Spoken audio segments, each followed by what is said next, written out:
First of all, it's understanding that cancer or whatever affliction that we have in our body is not just an affliction, it's a message. Is that our bodies are changing all the time, every day. That we're creating new cells and old cells are dying, and this is not the skin I had a few weeks ago. And we keep thinking we are stable, we are not. As beings, we're not stable, and our bodies are not stable. And, as the Quran says, every instant of your life, messages are being sent to you. And do you know how to read the book of life and the page that has your whole life written on it? Or are you illiterate? And what is that literacy? Is to realize the message that's being sent to you simply by what's happening in your body every day. So it begins with a great poet, Jorie Graham, who is one of those people who has created and cultivated a voice that is out there, right up front. You can't miss it. And at the same time, for the last, more than a decade, she has been fighting cancer. And rather than just write about that, from the beginning, she linked it to what is happening to the oceans and what is happening to the environment around us, the degradation of the physical world, and the spiritual wholeness of the planet.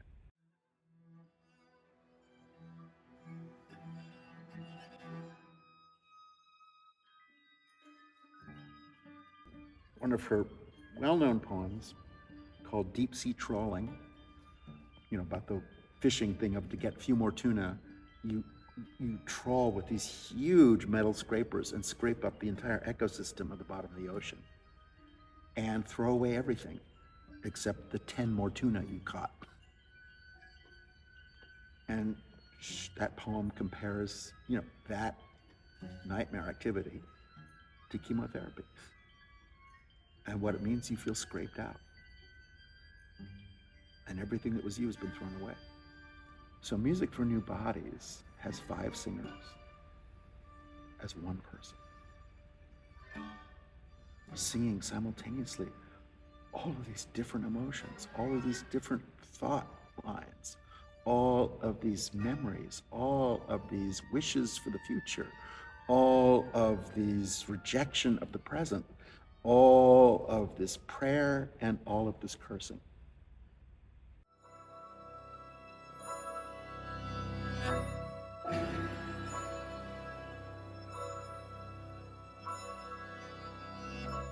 The first 20 minutes of the piece is about getting the diagnosis, which is the whole worst day of your life. And you throw out the calendar. Whatever you thought the rest of your life would be about, it won't be. Cancel that. Your life is going to be something else now. Whatever you thought you were on earth to accomplish, that's over with. Jorie writes so eloquently about when you have an advanced cancer and it's very specialized frequently, they're always coming up with new treatments and new experimental things. And so you agree to surgery after surgery after surgery after surgery. And every time some new thing comes out, you say, okay. And of course they want to test it. So you end up going for whatever new possibility there is. And then after going through all that, you look in the mirror and say, how much of me is still me? Am I really that person still? And how much have I changed, or have they changed me? And how much of what I'm looking at are these chemicals? And how much of it is my own actual consciousness? And that not recognizing yourself after surgery and what it takes to come into yourself again and become yourself again. But it's a different self. It's the second book.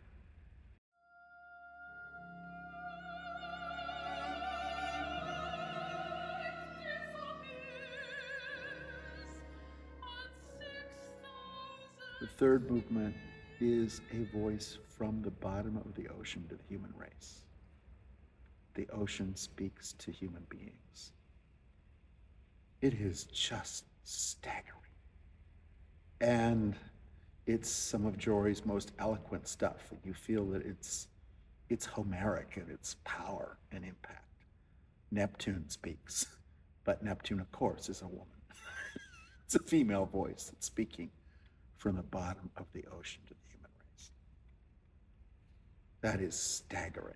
And Matt has created a musical tapestry that comes from the deepest places and that is resonating with such kind of prophetic clarion power of, is there a larger, deeper voice in the voice of human beings? Yes, there is. Can we hear it? Well, let's listen.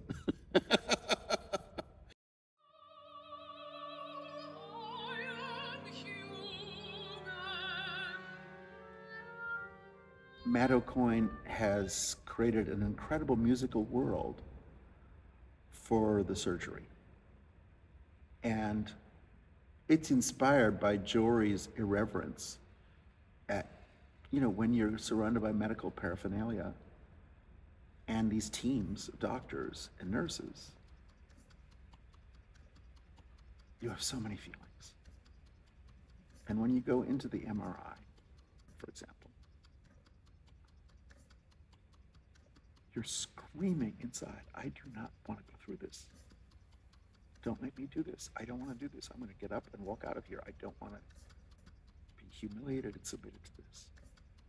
And at the same moment, you're thinking, I pray this goes well.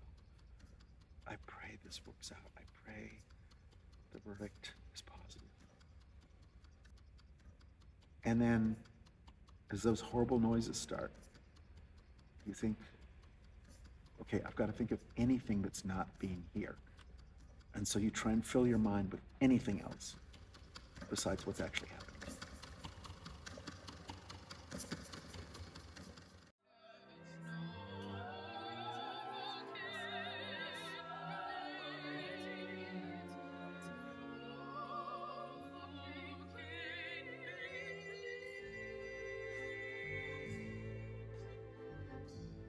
Jorie wickedly gives a voice to the corporation that manufactured the drugs that are moving through your veins. So even as the anesthetic takes effect, you're hearing the corporate voice telling you you're going to be just fine. But the corporate voice is so wicked. And the fact that your body is in the middle of this giant profit-making operation, like obscene profit-making operation, which is based on these palliatives and friendly lies that are surrounding your mortality. And that's the divine voice? What? And Jorie pours you into all of that, and then all the voices of the things you're dreaming of in your unconscious while they're operating on you. And she takes you into those realms and what it means to cry out silently while you do not move. Your body cannot move.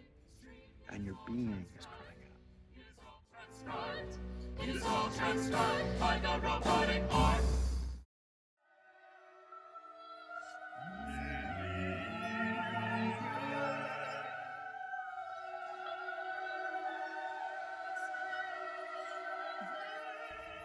And then the epilogue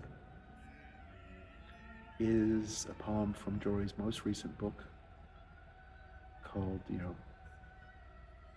2040, the date at which climate change will be irrevocable and all kinds of other things. 2040, towards 2040.